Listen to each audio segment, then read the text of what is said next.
Hello everyone. Today I am here with the chapter 2 of reasoning, that is analogy and classification. सबसे पहले इसका meaning क्या है? Analogy and classification. Reasoning का मतलब ही यही है कि किसी ना किसी रीजन से, पर्टिकुलर किसी ना किसी रूल से हम आगे बढ़ते हैं और सिमिलर चीजों को फॉरवर्ड करते हैं. तो चलिए देखते हैं हमारा जो चैप्टर 2 था, एनालॉजी एंड क्लासिफिकेशन. तो what's the mean of analogy is? Analogy means a pair of related terms, figure, numbers have similar relationship between the other two terms or three terms, figures, और identify the missing term. इसमें क्या होता है बेटा, देखिए analogy means क्या होता है कि कोई दो या तीन फिगर्स में, कोई दो फिगर्स में या किसी नंबर्स में या किसी अल्फाबेट्स में कोई सेम रिलेशनशिप बताया गया कि इसके बाद ये, तो बताइए इसके बाद क्या आएगा. इस तरह के क्वेश्चंस एनालॉजी में होते हैं. यानी एक तरह से एनालॉजी मतलब सिमिलर रिलेशनशिप देखते हुए हमें आगे जो क्वेश्चन पूछा गया है वो फाइंड आउट करते हैं. चलिए जैसे इसका एक एग्जांपल बताता हूं. सिमिलर रिलेशनशिप, फ्रांस, नेक्स्ट लिख दिया मैंने यूरो. तो यहां इन दोनों के बीच में क्या रिलेशनशिप है भाई? फ्रांस कंट्री है और यूरो इस कंट्री की करेंसी है. यानी फर्स्ट नेम क्या है? कंट्री, एंड सेकंड जो वर्ड है वो उसकी करेंसी है. तो चलिए इसी रिलेशनशिप को हम आगे बढ़ाएं. तो इंडिया के साथ यहां आंसर क्या आएगा? रुपीज. आंसर क्या आ गया यहां पर? रुपीज. यानी इंडिया की जो करेंसी है वो क्या हो गई है? रुपी. ठीक है. तो इस तरह से हम अपने एग्जाम्पल के द्वारा आप शायद समझ गए कि सिमिलर रिलेशनशिप किसे कहते हैं, और यही होती है analogy. Next is classification. Classification में क्या करते हैं? आपके पास कोई फोर ऑप्शंस है. फोर ऑप्शंस में से आपको ढूंढना है ओड वन आउट, यानी डिफरेंट कौन है. कोई फोर ऑप्शंस में से थ्री ऑप्शंस ऐसे हैं जिसमें कुछ ना कुछ सिमिलर चल रहा है.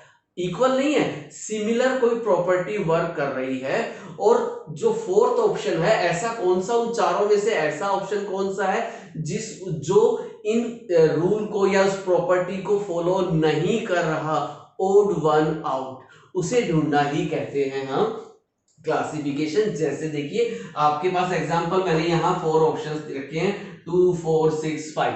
अब इसमें odd one out, odd one out हम देखते हैं. तो देखिए ये इवन नंबर है, ये इवन नंबर है, ये इवन नंबर है, but that is odd number. यानी ये तीनों तो कोई ना कोई रूल फॉलो कर रहे हैं. कौन सा रूल? कि these are even numbers. But even number के रूल को फॉलो कौन नहीं कर रहा? ये 5. या सो डिफरेंट आंसर कौन, डिफरेंट पार्ट क्या है, बाकी सबसे अलग कौन है? 5. So right answer is 5 and that is classification. तो इसी तरह के क्वेश्चंस आपको बुक में मिलेंगे. चलिए हम एक्सरसाइज पर आते हैं.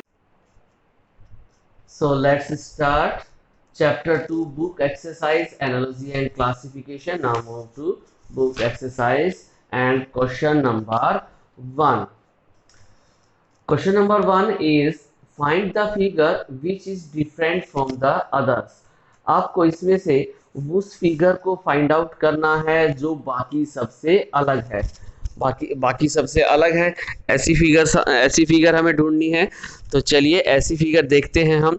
ए part, B part, C part, D part, सभी को अगर हम देखते हैं तो देखिए जो आउटर बने हुए हैं, आउटर जो फिगर्स हैं वो सभी ए पार्ट को छोड़कर बाकी सभी अनशेडेड हैं, यानी ब्लैंक हैं. देखिए बी पार्ट के जो आउटर में ट्राइंगल बने हैं अनशेडेड हैं, बाहर ये जो स्क्वायर्स बने हैं अनशेडेड हैं यानी फिल नहीं है, यहाँ भी आउटर जो ये पेंटागन बने हैं फिल नहीं है, और इनका सेंटर पार्ट जो है वो ब्लू कलर से फिल्ड है यानी शेडेड है. लेकिन ए पार्ट इन सब से अलग है. बाकी सब में देखिए सेंटर पार्ट फिल है और यहाँ सेंटर पार्ट ब्लैंक है. बाकी सब में आउटर पार्ट्स ब्लैंक हैं और यहाँ आउटर पार्ट शेडेड है. सो ऑड वन आउट यानी डिफरेंट कौन होगा? डिफरेंट होगा इसका A part, that is A part. So right answer is A part. Now question number 2. आप फिगर्स देख रहे हैं ए बी सी डी, इनमें सबसे डिफरेंट फिगर कौन सी है ये हमें फाइंड आउट करना है। तो कैसे फाइंड आउट करें, चलिए हम देखते हैं। थोड़ा सा देखिए, ए पार्ट में अगर हम सर्कल, नंबर ऑफ सर्कल्स देखें तो देखिए 1 2 3 4 5, 5 सर्कल्स हैं। यहाँ सी पार्ट में देखेंगे तो भी 5 सर्कल्स हैं, डी पार्ट में भी 5 सर्कल्स हैं, लेकिन बी पार्ट में ओनली 1 2 3 सर्कल्स हैं। So the different part among all these is B part, so the right answer is B part. Now question number 3, in each of the following questions 4 numbers are given, out of the which 3 are alike in some manner while 1 is different. Choose the one which is different from the rest 3। यहाँ पर बेटा आपके पास 4 options हैं और question में जैसे बताया गया है कि इनमें से 3 पार्ट्स किसी ना किसी तरीके से सिमिलर हैं और एक पार्ट ऐसा है जो बाकी के 3 से डिफरेंट है। तो चलिए हम देखते हैं कि डिफरेंट क्या है। क्वेश्चन नंबर 3 में हमारे पास 4 नंबर्स गिवन है, ए पार्ट 21 69 81 एंड 83। तो हम देखते हैं, देखिए इस क्वेश्चन को, क्वेश्चन नंबर 3 में देखिए ए पार्ट में 21 दिया है एंड हमें पता, देखिए 2 + 1 that is 3, 6 + 9 that is 15, 8 + 1 that is 9 and 8 + 3 that is 11। तो यहाँ हम देख रहे हैं कि ए पार्ट, बी पार्ट और सी पार्ट में सम ऑफ डिजिट्स जो आ रहा है 3, 15 और 9, ये क्या है, डिविजिबल बाई 3। देखिए ये नंबर भी 3 की टेबल में आ रहा है, ये भी 3 की टेबल में, ये भी 3 की, इसका मतलब 21 3 से डिविजिबल है, 69 भी 3 से डिवाइड कर सकते हैं, 81 को भी 3 से डिवाइड कर सकते हैं। लेकिन जो डी पार्ट है ये नंबर, अगर, क्योंकि हम 3 के लिए डिविजिबिलिटी रूल कैसे चेक करते थे, सम ऑफ डिजिट्स, तो सम ऑफ डिजिट्स से हमने चेक किया तो तीनों नंबर्स 3 से डिवाइड हो रहे हैं, बट जो 83 है डी पार्ट, ये 3 से डिवाइड नहीं हो रहा, not divisible by 3, so it's different, ये बाकी सबसे अलग है। So our right answer is D part. Question number 3 में इसका राइट आंसर हो गया D part. Okay, now move to next question. Now next question, question number 4, here are 4 numbers are 13 17 23 and 37। अब हमें फाइंड आउट करना है कि यहाँ पर इन चारों नंबर्स में से 3 नंबर्स तो कौन से हैं जो सेम सिमिलर कोई प्रॉपर्टी जिनमें रूल वर्क कर रही है, और 1 odd 1 आउट कौन है जिसमें वो प्रॉपर्टी वर्क नहीं कर रही। तो चलिए हम देखते हैं इसका answer number 4। Answer question number 4 में देखिए हमारे पास ये 4 डिजिट्स दिए, 4 नंबर्स दिए हुए थे, इसमें हमने देखा 13, इसमें भी चेक करते हैं, सम ऑफ डिजिट किया 4 आ रहा है, सम ऑफ डिजिट्स किया 8 आ रहा है, यहाँ 5 आ रहा है, यहाँ 10। तो जो सम ऑफ डिजिट हम देखते हैं, ए पार्ट 4 है, बी पार्ट में 8 है, डी पार्ट में 10 है, यानी ये नंबर्स तो इवन आ रहे हैं, यानी सम ऑफ डिजिट्स इवन आ रहा है बाकी सब में, लेकिन सी पार्ट में सम ऑफ डिजिट ओड आ रहा है, तो ये डिफरेंट हो गया। So right answer is C part. Now move to next question, question number 5। Question number 5 में आपको यहाँ एक फिगर गिवन दी है, identify the relation between each of the given pair on either side of colon and find the missing figure term. देखिए यहाँ पर हमारे पास 3 फिगर्स दी हुई हैं और हमें यहाँ क्या आएगा ये 4th फिगर में फाइंड आउट करना है। तो देखिए हम देखते हैं, अच्छे से हमें नज़र आ रहा है कि जो सेकंड इमेज है वो फर्स्ट इमेज की क्या है, मिरर इमेज। आपने मिरर इमेज लास्ट ईयर भी पढ़ी होंगी। अगर आप यहाँ मिरर इस तरह से खड़ा करके रखेंगे, अगर वर्टिकल मिरर यूँ रखेंगे तो आपको दिख जाएगा कि इसकी मिरर इमेज है ये। तो इसी तरह से इस फिगर की मिरर इमेज कौन सी होगी। तो हम यहाँ पर जो क्वेश्चंस हैं इनमें अगर देखते हैं तो देखिएगा मिरर इमेज कौन सी होगी। यहाँ पर मिरर इमेज देखिए, ए पार्ट नहीं, ये नहीं हो सकती, क्योंकि देखिए मिरर इमेज जब हम इसके पास इस तरह से अगर ग्लास लगा के रखेंगे तो हमें ये क्या है, ये एरो उस तरफ ऐसे नज़र आएंगे, ये सारे एरो उस तरफ, और जो उल्टा नज़र आएगा। तो देखिएगा हम देखेंगे तो ऐसा एरो कौन सा है, क्वेश्चन नंबर 5 में बाकी के हम देखते हैं। तो देखिए बी पार्ट में हमें ऐसे नज़र आ रहे हैं, एरो अपोजिट साइड्स में सारे एरो अपोजिट हो गए हैं, तो यही हो गई है इसका राइट आंसर बी पार्ट। तो क्वेश्चन नंबर 5 में केवल हमें मिरर इमेज फाइंड आउट करनी थी, तो मिरर इमेज हो गई इसका right answer B part. Now question number 6। Question number 6 में आपके पास कुछ फिगर्स हैं। अब आपको फाइंड आउट करना है कि इन फिगर्स में लास्ट में यहाँ पर क्या फिगर आएगी। तो ज़रा हम देखिए, ट्राइंगल है और ट्राइंगल को बाहर क्या हो गया, स्क्वायर, यानी पहले 3 साइड है और बाहर कवर लगाया 4 साइड की फिगर से। तो यहाँ पर कितनी साइड्स हैं, 1 2 3 4 साइड्स। तो इसके बाहर जो कवर बनेगा, आउटर बॉक्स बनेगा, उसमें कितनी साइड होनी चाहिए, 5 साइड्स।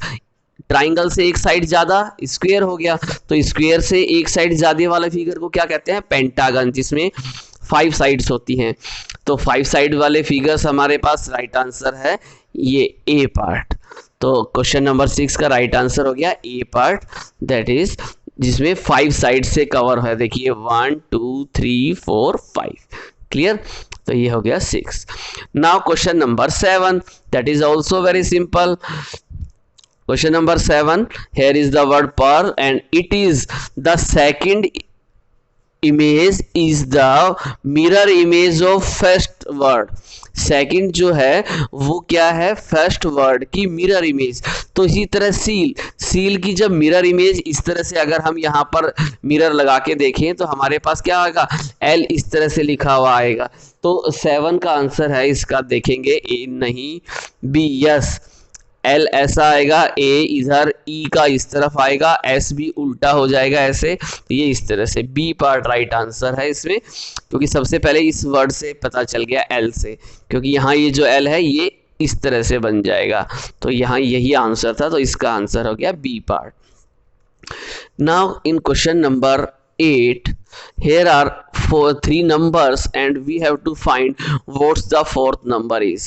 देखिए हमें क्या करना है, यहाँ ये जो साइन होता है बेटा 4 डॉट्स का, इसका मतलब एक प्रोपोर्शन होता है, यानी इसके दोनों तरफ, लेफ्ट और राइट दोनों तरफ जो चीज़ें होंगी वो किसी ना किसी मैनर में सिमिलरिटी शो कर रही हैं। यानी उनमें हम ये नहीं कह सकते इक्वल है, हमने कहा सिमिलर, उनमें कुछ ना कुछ बात सिमिलर होती है दोनों तरफ, इसलिए बीच में ये 4 डॉट्स का मतलब होता है प्रोपोर्शन। तो देखते हैं कि 9 से जिस तरह से 89 बना उसी मेथड से 100 से क्या बनेगा, आपसे इस तरह से पूछा गया है। तो चलिए हम देखते हैं, इस क्वेश्चन को समझते हैं कि कैसे है।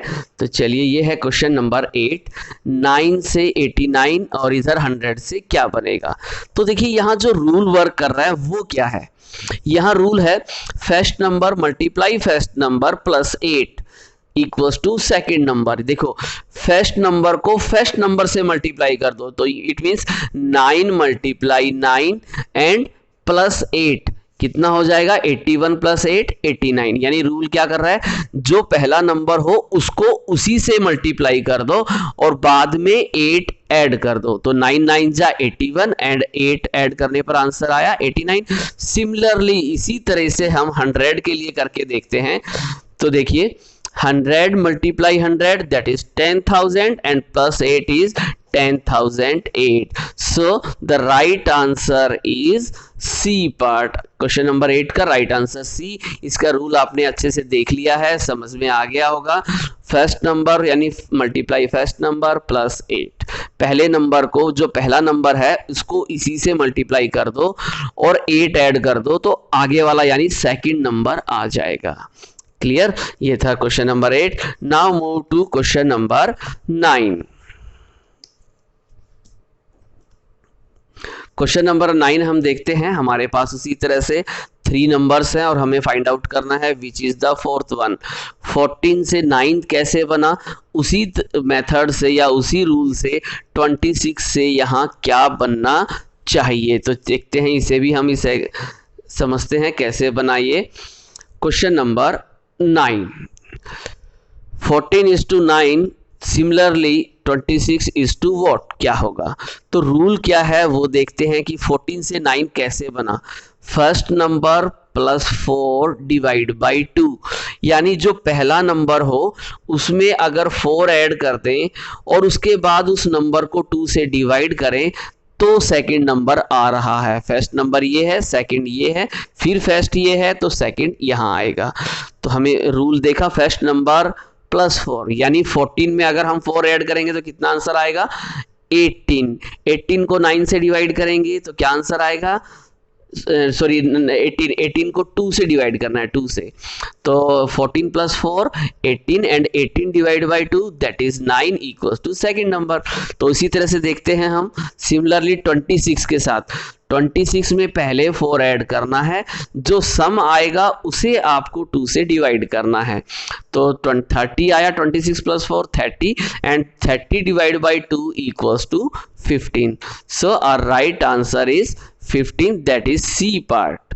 Clear? Question number 9, the right answer is C part, that is 15।